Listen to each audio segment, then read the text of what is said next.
नमस्कार दोस्तों, unique exam species portal पे आप सभी का फिर से स्वागत है।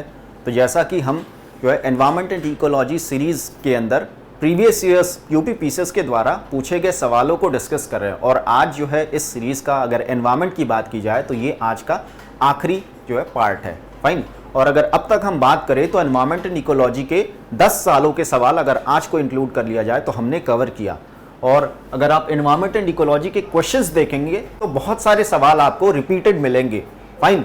इसीलिए कहा जाता है कि प्रीवियस ईयर्स क्वेश्चन आपके लिए बहुत ही ज्यादा इंपॉर्टेंट होते हैं। आप उसको जरूर लगा के जाए, 1 से 2 बार आप उसको जरूर लगा के जाएं, आपको उससे बहुत ज्यादा फायदा मिलेगा और इससे एक आइडिया भी मिलेगा। जो नेक्स्ट ईयर पेपर देंगे उनके लिए एक आइडिया मिलेगा कि किस तरीके के सवाल पूछे जाते हैं और हमें अपनी तैयारी किस हिसाब से करनी है। फाइन। तो इसीलिए बहुत ज्यादा इंपॉर्टेंट हो जाता है हमारा प्रीवियस ईयर क्वेश्चन। फाइन। तो चलिए शुरू करते हैं। तो आज हम बात करेंगे 2012 और 13 के सवाल देखेंगे एनवायरनमेंट एंड इकोलॉजी टॉपिक से। फाइन। तो सबसे पहले हम 2013 के क्वेश्चंस देखेंगे और उसके बाद हम 12 पे आएंगे। तो चलिए शुरू करते हैं।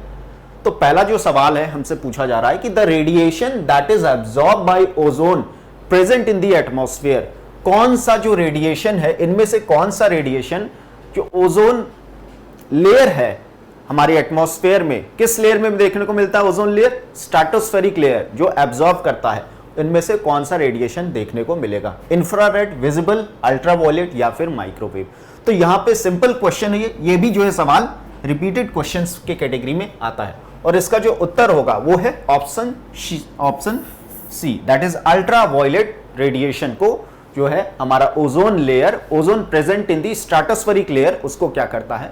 रोकता है। ठीक। तो ये हमारा आंसर हो जाएगा। नेक्स्ट क्वेश्चन चलते हैं। मैच द टाइप क्वेश्चन है जो कि एक फेवरेट क्वेश्चन है, टाइप ऑफ क्वेश्चन है यूपी पीसीएस के द्वारा। तो एक साइड बायोस्फीयर रिजर्व दे रखा है, वहीं दूसरी ओर उसका लोकेशन किस स्टेट में है। तो सबसे पहले अगर हम देखते हैं नॉकरेक की बात करें तो ये किस स्टेट में? ये मेघालय में देखने को मिलता है। तो हम देख लेते कि ये पेयर हमें किस ऑप्शन में मिल रहा है हमारा। फाइन। तो ऑप्शन ए की बात करें तो यहां पे तो नहीं मिल रहा, तो इसको हम सबसे पहले एलिमिनेट कर देंगे, उसके बाद आगे बढ़ेंगे। बी ऑप्शन में देखें तो यहां पे A3 ये पेयर देखने को मिल रहा है और सी और डी में भी ये पेयर हमें नहीं मिल रहा है। मतलब सिर्फ एक ही ऑप्शन ऐसा है जिसमें ये पेयर देखने को मिल रहा है और यही हमारा आंसर भी हो जाएगा। फाइन। तो इन अगर मैच द टाइप क्वेश्चन की बात करें तो सबसे जो इंपॉर्टेंट टेक्निक होती है एलिमिनेशन की टेक्निक, ठीक, जिससे हम अपने आंसर तक आसानी से पहुंच जाते हैं। तो मानस की बात करें तो ये असम में हमें देखने को मिलता है, दिबांग ये अरुणाचल प्रदेश में, और अगस्त मलाई की बात करें तो ये केरल में देखने को मिलता है। बल्कि केरल के अलावा भी ये कर्नाटक और तमिलनाडु में भी देखने को मिलता है। फाइन। तीनों स्टेट्स में ये फैला हुआ है अगस्त मलाई बायोस्फीयर रिजर्व। तो अगर हम इंडिया की बात करें तो इंडिया में टोटल 18 बायोस्फीयर रिजर्व हमें देखने को मिलते हैं। ठीक है। और इनमें से जो 12 बायोस्फीयर रिजर्व हैं वो यूनेस्को के मैन एंड बायोस्फीयर प्रोग्राम के अंडर आते हैं। किसके? यूनेस्को के मैन एंड बायोस्फीयर प्रोग्राम। और जो सबसे रीसेंट इस लिस्ट में ऐड किया गया वो है हमारा पन्ना बायोस्फीयर रिजर्व। कौन सा है? पन्ना बायोस्फीयर रिजर्व। तो इनको भी हमें ध्यान में रखना है। अगले क्वेश्चन की ओर चलते हैं कि sound wave above what level in decibels is considered hazards noise pollution. Fine. कितने डेसिबल के ऊपर जो साउंड लेवल है, डेसिबल के टर्म्स में यहां पे हम बात कर रहे हैं कि उसको हैजार्डस माना जाता है, ठीक, या नुकसानदेह माना जाता है, वो नॉइज पोल्यूशन के कैटेगरी में माना जाएगा।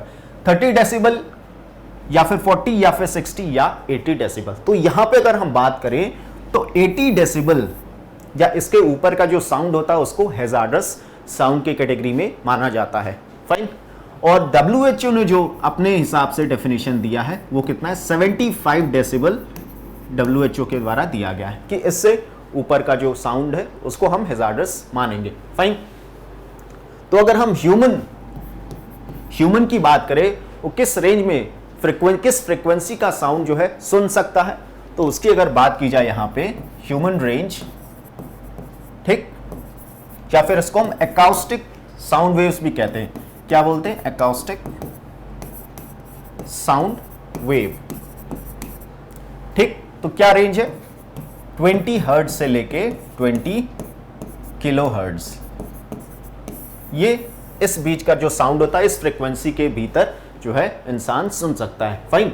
और इससे जो कम है उनको हम क्या बोलते हैं, जो 20 हर्ट्ज से कम है उनको हम इंफ्रासोनिक की कैटेगरी में डालते हैं। किस कैटेगरी में? Infrasonic sound waves. और जो 20 किलोहर्ट्ज से ऊपर है उसको हम अल्ट्रासोनिक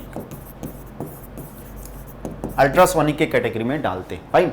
तो वो कौन से एनिमल है जो अल्ट्रासोनिक साउंड वेव्स सुन सकते हैं? अगर इनके बात की जाए, कुछ एग्जांपल्स के बारे में देखें तो बैट हो गया हमारा, कैट हो गए, ठीक, डॉग्स हो गए और हमारे डॉल्फिन्स हो गए। तो ये सभी जो एनिमल्स हैं वो अल्ट्रासोनिक साउंड वेव्स सुन सकते हैं। फाइन। तो कुछ ऐसे भी एनिमल्स हैं जो इंफ्रासोनिक साउंड वेव को सुन सकते हैं। इंफ्रासोनिक साउंड वेव्स हमारा कहां से जो है इमर्ज करता है या कहां से इसका ओरिजिन की बात करें तो अर्थक्वेक्स हो गए, ठीक, अर्थक्वेक्स हो गए, वॉल्केनोज हो गए, वॉल्केनिक इरप्शन हो गया, ठीक है, वॉल्केनिक इरप्शन, या फिर मेटियोर्स हो गए, मेटियोर्स। तो इन सभी से इंफ्रासोनिक साउंड वेव्स निकलते हैं। तो कौन से जानवर ये साउंड वेव सुन सकते हैं? अगर बात करें हम तो यहां पे हमें वेल्स देखने को मिलेंगे। फाइन। एलिफेंट्स हो गए हमारे और जिराफ हो गए। तो ये सभी एनिमल्स इंफ्रासोनिक साउंड वेव सुन सकते हैं। ठीक, आगे बढ़ते हैं नेक्स्ट क्वेश्चन की ओर। तो ये देख सकते हैं यहां पे, ये क्या है, साउंड लेवल्स के बारे में आपको दिखाया जा रहा है। और 80 डेसिबल या इसके बाद के साउंड जो है वो क्या बोलते हैं, उनको हम हैजार्डस या pollution, noise pollution causing sound wave, उनको हम कैटेगरी में डालेंगे। ठीक, आगे चलते हैं। Among the biotic components of the ecosystem, the producer is, ये सभी क्या है, बायोटिक कंपोनेंट्स के आपको एग्जांपल्स दे रखे हैं, बट इनमें से पूछा जा रहा है कि कौन सा क्या है प्रोड्यूसर की कैटेगरी में आएगा, काऊ, पिकॉक, टाइगर या फिर ग्रीन प्लांट्स। तो काफी सिंपल सा हमारा ये क्वेश्चन पूछा गया है, इसका आंसर होगा ग्रीन प्लांट्स। ग्रीन प्लांट्स क्या होते हैं, प्रोड्यूसर होते हैं, क्योंकि ये फोटोसिंथेसिस के द्वारा अपना भोजन ये खुद बना सकते हैं और इसीलिए इनको क्या बोला जाता है, ऑटोट्रॉफ्स। ठीक, क्या बोलते हैं इनको, ऑटोट्रॉफ्स की कैटेगरी में हम इनको डालते हैं। फाइन, नेक्स्ट क्वेश्चन की ओर चलते हैं। अगला सवाल हमारा क्या है, असर्शन रीजन टाइप क्वेश्चन पूछा जा रहा है कि क्या कहता है कि deserts can be potential source for generating universal energy. Deserts जो हो सकते हैं हमारे प्रभावशाली स्रोत हो सकते हैं, किसके लिए, एनर्जी के लिए, जनरेशन के लिए। क्यों ऐसा कहा जा रहा है कि deserts receive more energy from the sun in 6 hours than mankind consumes in a year. मतलब डेजर्ट्स, अगर हम वर्ल्ड की बात करें, पूरे विश्व की बात करें, तो डेजर्ट एरियाज होते हैं वो 6 घंटों में जितना जो सन है, सन जो एनर्जी फ्रॉम द सन है वो रिसीव करते हैं, वो मैनकाइंड जो है 1 साल में जो है क्या करती है, कंज्यूम करती है। तो यहां पे अगर बात करें असर्शन और रीजन दोनों ही हमारे करेक्ट है और रीजन भी सही है। ठीक, तो यहां जो उत्तर होगा, both a and r are true and r is correct explanation है, तो ए हमारा उत्तर हो जाएगा। फाइन। तो अगर बात करें ये किसने दिया था, ये जो स्टेटमेंट है ये किसके द्वारा दिया गया था, तो ये जेरार्ड नीज के द्वारा दिया गया था स्टेटमेंट। ठीक है, इनके द्वारा ये स्टेटमेंट दिया गया था। फाइन, अगले सवाल की ओर चलते हैं कि which of the following group of gases contribute to the green house effect. Green house effect that is warming of the earth's atmosphere जिसको हम बोलते हैं, इनमें से कौन सा जो गैस है वो जो है कॉज करेगा, ammonia and ozone, carbon monoxide and sulphur dioxide, या carbon tetrafluoride and nitrous oxide, या फिर कार्बन डाइऑक्साइड और मीथेन। तो यहां पे भी ये भी सवाल काफी आसान सा क्वेश्चन देखने को मिल रहा है और आंसर इसका होगा डी, कार्बन डाइऑक्साइड और मीथेन, जो कि कॉमन ग्रीन हाउस गैसेस हैं। फाइन, जो किसका कारण है, ग्रीन हाउस इफेक्ट का कारण है। आगे चलते हैं। Climate change is caused by, climate change किसके द्वारा जो है देखने को मिलता है, ग्रीन हाउस गैसेस के द्वारा, depletion of ozone layer, pollution, या फिर इनमें से ऊपर दिए गए सभी। तो ये भी हमारा ऑप्शन डी हो जाएगा, जो कि बहुत ही आसान सा सवाल यहां पे देखने को मिल रहा है। फाइन, अब क्या है कि which one among the following substances does not contribute to global warming, इनमें से कौन सा ग्लोबल वार्मिंग जो है कॉज नहीं करता, इसको हमें ध्यान में रखना। Oxides of sulphur and nitrogen, methane, carbon dioxide या वाटर वेपर। फाइन, तो यहां पे अगर हम इन तीनों ऑप्शंस की बात करें, ये तीनों क्या है, ग्रीन हाउस गैसेस की कैटेगरी में हमारे आते हैं। तो ये जो है ग्लोबल वार्मिंग कॉज करेंगे, ठीक है, because of green house effect, ठीक, ग्रीन हाउस इफेक्ट की वजह से। तो इसका जो आंसर हो जाएगा हमारा ऑप्शन ए, इसका सही उत्तर हो जाएगा इस क्वेश्चन का, ठीक। नेक्स्ट क्वेश्चन की ओर चलते हैं। Which one of the following is the correct definition of Agenda 21? Agenda 21 का सबसे जो करेक्ट डेफिनेशन है वो कौन सा है? It is an action plan of UNO for protecting human rights. क्या ये ह्यूमन राइट्स से रिलेटेड है? अगर यहां पे बात करें तो ये हमारा ह्यूमन राइट्स से रिलेटेड नहीं है। दूसरा है कि it is a book of 21 chapters on nuclear डिसआर्मामेंट। ये न्यूक्लियर डिसआर्मामेंट से भी रिलेटेड नहीं है हमारा, अगर आपने इसके बारे में पढ़ा होगा। Fine. It is an action plan for the conservation of global environment in 21st century. अगर आपने कभी भी एजेंडा 21 के बारे में पढ़ा होगा तो आप ये समझ पाएंगे कि ऑप्शन सी जो है इसका करेक्ट आंसर है। फाइन। डी को भी हम देख लेते हैं कि it is an agenda for election of president in the next meeting of SAARC. ये सार्क से भी किसी तरीके से जो है जुड़ा हुआ नहीं है। फाइन। ऑप्शन हमारा क्या होगा? सी इज द करेक्ट आंसर। और ग्रीन एजेंडा के बारे में कब डिस्कस किया गया था, कब दिया गया था? ये निकल के आया था ये 1992 के अर्थ समिट में ग्रीन एजेंडा 21 का जो कॉन्सेप्ट है वो निकल के आया था। कहां पे हुआ था ये अर्थ समिट? ये रियो डी जेनेरो में हमें देखने को मिला था। फाइन। कहां पे? Rio de Janeiro. कहां पे है ये ब्राजील में हमें देखने को मिलता है, ठीक। तो ये इसका उत्तर हो जाएगा ऑप्शन सी। और इसमें जो 21 है, 21 जो नंबर है वो 21 सेंचुरी को रिप्रेजेंट करता है, सिग्निफाई करता है। फाइन। और ये यूपीएससी में भी ये सवाल पूछा गया है पिछले सालों, ठीक है। आगे चलते हैं। Acid rain is caused due to air pollution by carbon dioxide, carbon monoxide, methane या फिर nitrous oxide and sulphur dioxide. Acid rain किसकी वजह से होता है? इनमें से कौन से गैसेस की वजह से होता है? तो आंसर हमारा हो जाएगा ऑप्शन डी, नाइट्रस ऑक्साइड और sulphur dioxide cause acid rain. Fine. Next question की ओर चलते हैं। Which one of the following pair is correctly matched? कौन सा करेक्टली मैच्ड है ये आपसे पूछा जा रहा है। Biosphere, Edward sues. बायोस्फीयर जो कॉन्सेप्ट है या टर्म है किसके द्वारा दिया गया था? एडवर्ड स्यूज के द्वारा दिया गया था। ये हमारा क्या है? पेयर बिल्कुल सही है। और चूंकि हमसे करेक्ट पूछा गया है तो यही हमारा उत्तर भी हो जाएगा। फाइन। बल्कि ये तीनों, इकोसिस्टम एपी डी कैंडोल, ये गलत है हमारा। इकोलॉजी एजी टैंसली, ये भी इनकरेक्ट है। और बायोडाइवर्सिटी रीटर, ये भी हमारा क्या है? इनकरेक्ट है। ये तीनों ही हमारे इनकरेक्ट हैं। तो बाकी तीनों के बारे में अगर हम बात करें, जो टर्म्स है, बहुत सारे टर्म्स हैं एनवायरमेंट एंड इकोलॉजी में जो वेरियस इकोनॉमिस्ट या एनवायरमेंटलिस्ट द्वारा कॉइन किया गया है। फाइन।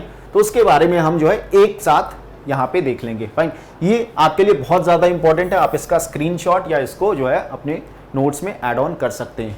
ओके। तो अगर हम इकोलॉजी की बात करें, इकोलॉजी टर्म किसने दिया था? Who coined the term ecology? तो अर्नस्ट हैकेल के द्वारा ये टर्म दिया गया था। फाइन। तो इकोलॉजी के बाद डीप इकोलॉजी का जो कॉन्सेप्ट है निकल के आता है, वो किसने दिया था? आर्ने हेज के द्वारा दिया गया था। और इकोलॉजिकल निश की बात करें, तो जोसेफ ग्रिनेल के द्वारा दिया गया था। किसके द्वारा? जोसेफ ग्रिनेल के द्वारा दिया गया था। फाइन। और इकोसिस्टम की बात की जाए तो एजी टैंसले के द्वारा दिया गया था। ये जो वर्ड है बायोडाइवर्सिटी, इकोसिस्टम वर्ड है, वो एजी टैंसले के द्वारा दिया गया था। जबकि बायोडाइवर्सिटी की बात करें तो वॉल्टर जी रोजन के द्वारा दिया गया था। किसके द्वारा? वॉल्टर जी रोजन के द्वारा दिया गया था। और बायोडाइवर्सिटी की यहीं पे अगर बात की जाए तो रीटर जो थे, इनके द्वारा इस वर्ड का सबसे पहले जो है ऑथेंटिक यूज किया गया था। ही यूज्ड द वर्ड जो है biodiversity. And who coined the word biodiversity? Walter G Rosen, ठीक है। और अगर एक और इससे रिलेटेड एक बात करें तो किसने पॉपुलराइज किया था जो वर्ड बायोडाइवर्सिटी है, वो पॉपुलराइज किसने किया था? इसके बारे में बात की जाए तो एडवर्ड विल्सन, एक नाम आता है एडवर्ड विल्सन। इन्होंने बायोडाइवर्सिटी जो शब्द है उसको पॉपुलराइज किया था। इसी वजह से इनको फादर ऑफ बायोडाइवर्सिटी भी कहा जाता है। एडवर्ड विल्सन को फादर ऑफ बायोडाइवर्सिटी कहा जाता है। फाइन। आगे क्या है हमारा बायोडाइवर्सिटी हॉटस्पॉट्स। इसके बारे में हम कई बार बात कर चुके कि नॉर्मन मायर्स ने इसका कॉन्सेप्ट दिया था बायोडाइवर्सिटी हॉटस्पॉट का, और बायोम का किसने दिया था? फ्रेडरिक ई क्लेमेंट्स के द्वारा जो है ये शब्द दिया गया था। फाइन। और बायोस्फीयर की बात करें जो हमारे सवाल में भी पूछा गया है, एडवर्ड स्यूज के द्वारा ये शब्द दिया गया था। फाइन। तो ये हमारे बहुत जो है इंपॉर्टेंट टर्म्स है जो कहीं ना कहीं जो है पूछे जाते हैं हमारे एग्जाम्स में। नेक्स्ट सवाल पे चलते हैं कि which of the following wetlands are designated as Ramsar sites. इनमें से कौन सा रामसर साइट है? ये आपको 2013 के पेपर में पूछा गया था। चिल्का लेक, लोकटक, केवलादेव और वुलर लेक। तो यहां पे हम जैसा अगर बात करें तो चारों ही क्या है हमारे रामसर वेटलैंड का हिस्सा है, सभी जो है वेटलैंड का पार्ट है। तो आंसर हमारा हो जाएगा डी। काफी सिंपल सा क्वेश्चन है। Fine. All of the above जो है हो जाएगा। चिल्का लेक की बात करें तो ये कहां पे है? बहुत ही कॉमन है, ये उड़ीसा में देखने को मिलता है। ठीक। लोकटक की बात करें तो ये मणिपुर में है, मणिपुर में है। कौन से नेशनल पार्क के अंदर स्थित है? किबुल लामजाओ नेशनल पार्क के अंतर्गत ये आता है। और अगर बात करें यहां पे कौन सा फेमस एनिमल पाया जाता है तो डांसिंग डियर या सांघाई डियर जिसको हम बोलते हैं, फाइन, वो यहां पे पाया जाता है। और फुमदीज जो लोकल टर्म यूज किया जाता है वेटलैंड्स के लिए वो भी क्या है हमारा इंपॉर्टेंट हो जाता है। फाइन। केवलादेव ये कहां पे है? ये राजस्थान में हमें देखने को मिलता है, राजस्थान के भरतपुर डिस्ट्रिक्ट में। और साइबेरियन क्रेन जो है one of the migratory birds, वो यहां पे काफी ज्यादा जो है विजिट करते हैं। फाइन। वुलर लेक हमारा जम्मू एंड कश्मीर में देखने को मिलता है। ठीक। तो आगे चलते हैं नेक्स्ट क्वेश्चन की ओर। फाइन। तो पूछा जा रहा है कि which one of the following is important strategy for conservation of biodiversity. Biodiversity conservation के लिए इसमें से सबसे जो मोस्ट सुटेबल स्ट्रैटेजी होगा वो कौन सा है? Biosphere reserve, botanical gardens, national park या फिर वाइल्ड लाइफ सेंचुरीज। ठीक। तो यहां पे बात करें तो जब से जो सबसे सुटेबल आंसर होगा वो है बायोस्फीयर रिजर्व, इसका आंसर होगा। फाइन। तो अगर हम डिफरेंस की बात करें कि बायोस्फीयर रिजर्व, नेशनल पार्क और वाइल्ड लाइफ सेंचुरीज में जो मोटा मोटा डिफरेंस है, तो अगर सबसे ज्यादा जो डिफरेंस देखने को मिलता है टर्म जो प्रोटेक्शन दिया जाता है वहां पे उस एरिया में, ठीक है, और सबसे ज्यादा जो रेस्ट्रिक्शंस देखने को मिलता है हमें नेशनल पार्क में मिलता है। इन टर्म्स ऑफ हम यहाँ पे रिस्ट्रिक्शन के बारे में बात कर रहे हैं। सबसे ज्यादा रेस्ट्रिक्शंस जो है नेशनल पार्क में देखने को मिलता है, वहां पे ह्यूमन एक्टिविटीज क्या है प्रोहिबिटेड होती हैं। फाइन।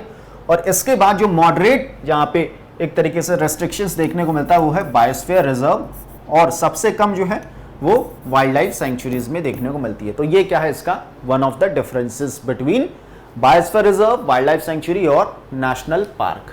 ठीक। अब हमने 2013 के क्वेश्चन देखे, अब 2012 पे हम आते हैं। किस तरीके के सवाल पूछे गए थे उनको देखते हैं एक एक करके।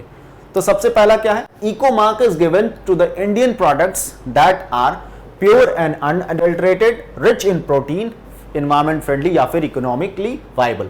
किस तरीके के प्रोडक्ट्स को इको मार्क जो लेवल है वो सरकार के द्वारा दिया जाता है? ये क्वेश्चन जो है हमने पहले भी 2 बार या 3 बार डिस्कस किया है, बिकॉज ये 2-3 बार और पूछा गया है। फाइन। आगे के सालों में, इसी वजह से जो है ये इंपॉर्टेंट भी हो जाता है। तो इसका आंसर जो होगा ऑप्शन सी, एनवायरमेंट फ्रेंडली जो प्रोडक्ट्स होते हैं उनको हम इको मार्क या इको लेबल देते हैं। फाइन। किसके द्वारा दिया जाता है? ये ब्यूरो ऑफ इंडियन स्टैंडर्ड्स के द्वारा दिया जाता है, और सबसे पहली बार ये 1991 में इशू किया गया था। किस मंत्रालय के अंदर आता है, किस मिनिस्ट्री के अंदर आता है? तो ministry of environment forest and climate change के अंदर आता है हमारा। ठीक। नेक्स्ट क्वेश्चन की ओर चलते हैं। तो United Nations framework convention on climate change that is UNFCCC के बारे में पूछा जा रहा है कि ratified by more than 50 countries became effective on. ये कब, when was it enforced? UNFCCC was enforced on कब? 21 मार्च 1994, 21 मई 1995 या फिर 21 जून 1996 या 21 जून 1999। तो यहां पे अगर बात करें तो UNFCCC जो है it came into effect on 21 मार्च 1994 में ये लागू हुआ। फाइन। तो ये इसका उत्तर हो जाएगा। नेक्स्ट क्वेश्चन की ओर चलते हैं। As an ecosystem wetland are useful for which of the following. Wetland किसके लिए क्या है, यूजफुल है? For nutrient recovery and cycling के लिए, बिल्कुल सही है ये हमारा। For releasing heavy metals through absorption by plants, ये भी हमारा करेक्ट है, फाइन।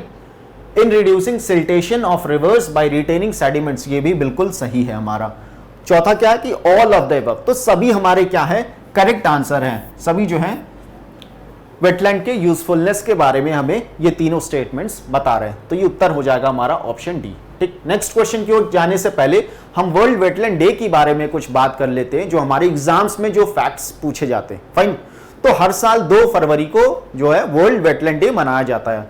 क्यों मनाया जाता है? बिकॉज दिस डे 2 फरवरी जो है क्या करता है, इट मार्क्स द एडॉप्शन, इसी तारीख को कब, 1971 में जो कन्वेंशन है वेटलैंड का, कन्वेंशन ऑन वेटलैंड को अडॉप्ट किया गया था। कब? 2 फरवरी 1971 में। कहां पे? Iranian city of Ramsar. Ramsar एक सिटी है ईरान में, ठीक, वहां पे इसको जो है अडॉप्ट किया गया था, फाइन। और हम थीम्स की बात कर लेते हैं, तो 2022 का जो थीम था वर्ल्ड वेटलैंड डे का, wetland action for people and nature. क्या था? Wetland action for people and nature. और 2023 का जो हमारा थीम है क्या है, it's time for wetland restoration. ये समय किसका है? वेटलैंड को रिस्टोर करने का समय है हमारा। 2024 के भी थीम के बारे में अगर बात करें तो वेटलैंड्स एंड ह्यूमन वेलबींग। क्या है? वेटलैंड्स एंड ह्यूमन वेलबींग से जुड़ा हुआ थीम है 2024 का, फाइन। अगले सवाल की ओर चलते हैं कि world environment day is celebrated on. ये भी काफी सिंपल क्वेश्चन है जो कई बार आपको देखने को मिलेगा और बहुत ही आसान सा सवाल है। कब मनाया जाता है? सीधे आंसर पे हम आते हैं, 5 जून को। हर साल 5 जून को वर्ल्ड एनवायरनमेंट डे ऑब्जर्व किया जाता है, फाइन। और 2000 अगर हम थीम की बात करें तो क्या है, 2022 के थीम के बारे में या 2023 की थीम के बारे में बात की जाए तो वो किससे रिलेटेड है, जो है beat plastic pollution. Plastic pollution जो है इसका फोकस है इस साल का, ठीक। आगे बढ़ते हैं। Which one of the following is not correctly matched? कौन सा सही सुमेलित नहीं है, ये पूछा जा रहा है, ठीक है। देखते हैं, सेंटर फॉर इकोलॉजिकल साइंसेज, ये कहां पे दिया गया? बेंगलुरु में, और ये बिल्कुल सही है, बेंगलुरु में ही स्थित है, लोकेटेड है। Wild life institute of India की बात करें तो इसके बारे में हमने काफी डिटेल में देखा था फॉरेस्ट रिपोर्ट में। अगर आपने forest state of forest report नहीं देखा है 2021 का तो उसको आप जरूर देखें, क्योंकि सवाल वहां से भी बनते हैं हमारे, फाइन। तो wild life institute of India की बात करें तो ये देहरादून उत्तराखंड में देखने को मिलता है। और Indian institute of forest management ये कहां पे है? ये यहाँ पे हमारा कोलकाता में दिया गया है, बट ये कोलकाता में हमारा नहीं है, और यही हमारा इनकरेक्ट ऑप्शन भी यहाँ पे हो जाएगा, जो कि हमारा आंसर होगा इस क्वेश्चन के अकॉर्डिंग। तो कहां पे है ये है भोपाल में, मध्य प्रदेश, ठीक, यहां पे ये स्थित है। और GB Pant institute of Himalayan environment and development की बात करें तो ये अल्मोड़ा, जो कि उत्तराखंड में हमें देखने को मिलता है, ठीक। आगे चलते हैं। Transitional zone between 2 distinct communities is known as. जो ट्रांजिशनल जोन होता है 2 कम्युनिटीज के बीच या 2 इकोसिस्टम के बीच, उसको हम किस नाम से, किस टर्म से जानते हैं, ये पूछा जा रहा है। इको टाइप, इकेड, इकोस्फेयर या फिर इकोटोन। तो ये भी हमारा सिंपल सा क्वेश्चन है, तो हम इसको इकोटोन बोलते हैं। जो ट्रांजिशन जोन होता है, सपोज ये हमारा है फॉरेस्ट इकोसिस्टम हो गया हमारा, फाइन, और ये हो गया हमारा ग्रासलैंड। तो इनके बीच का जो एक तरीके से एडजेसेंट जोन होता है या बाउंड्री जो होता है, उस रीजन को हम किस नाम से जानते हैं? इकोटोन के नाम से हम जानते हैं, फाइन। और ये वो रीजन है जहां पे आपको एज इफेक्ट देखने को मिलेगा। एज इफेक्ट क्या है कि एज इफेक्ट में के अंदर जो डाइवर्सिटी है स्पीशीज की, वो हमें ज्यादा देखने को मिलेगी। अगर हम यहां से और यहां से कंपेयर करें तो इस रीजन में हमें जो बायोडाइवर्सिटी है, नंबर ऑफ स्पीशीज है, वो ज्यादा देखने को मिलेगी, और इसी को हम एज इफेक्ट के नाम से जानते हैं, ठीक, एज इफेक्ट के नाम से जानते हैं। और यहां पे भी देख सकते हैं, ये हमारा ट्रांजिशन जोन है, ये लैंड जोन, ये एक्वेटिक जोन, ये भी एक एग्जांपल हो जाता है हमारा इकोटोन का, फाइन। तो आगे चलते हैं हम।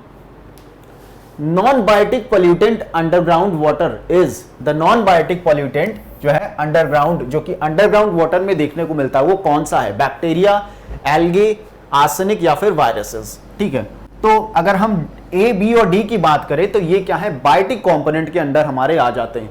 तो ये हमारे क्या हो जाएंगे? आउटराइटली इनकरेक्ट हो जाएंगे। आपको अगर बायोटिक और एबायोटिक कंपोनेंट के डिफरेंसेस के बारे में पता है तो आप इसका आंसर आसानी से कर सकते हैं। फाइन।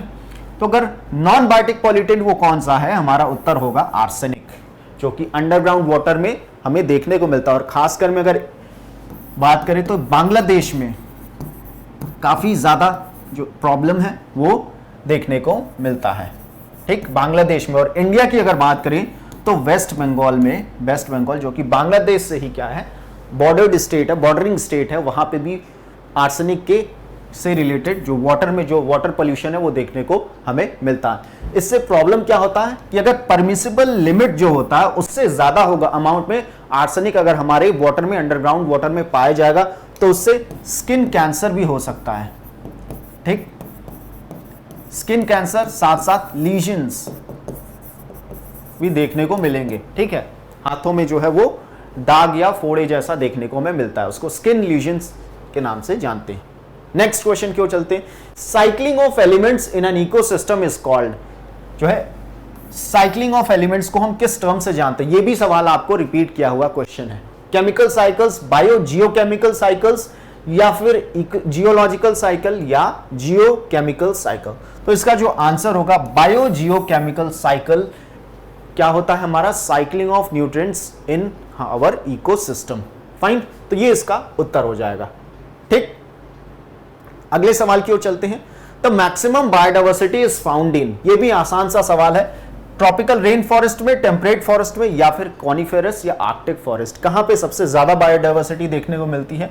तो वो है हमारा option A, tropical rain forest में सबसे ज्यादा जो बायोडाइवर्सिटी है वो हमें देखने को मिलती है। नेक्स्ट क्वेश्चन क्या है हमारा? Minimum area of the land required to completely sustain life on earth is called. ठीक है, जो मिनिमम एरिया ऑफ लैंड चाहिए किस लिए?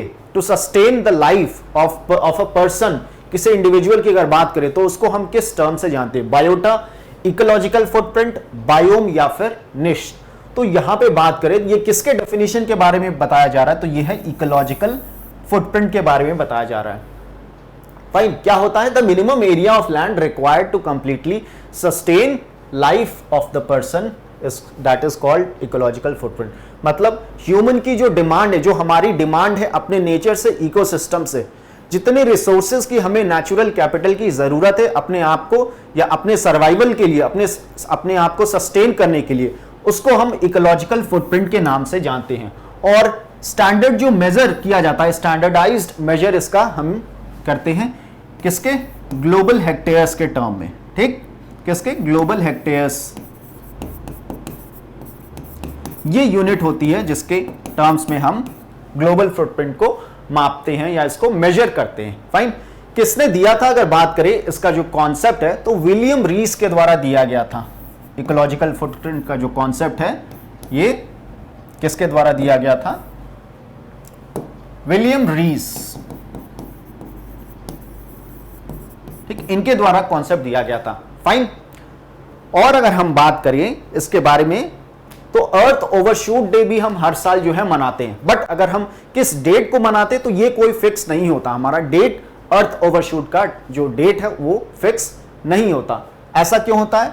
सबसे पहली बात तो हम अर्थ ओवरशूट डे तब मनाते हैं जब इकोलॉजिकल, जो ह्यूमन इकोलॉजिकल फुटप्रिंट है वो ज्यादा हो जाता है।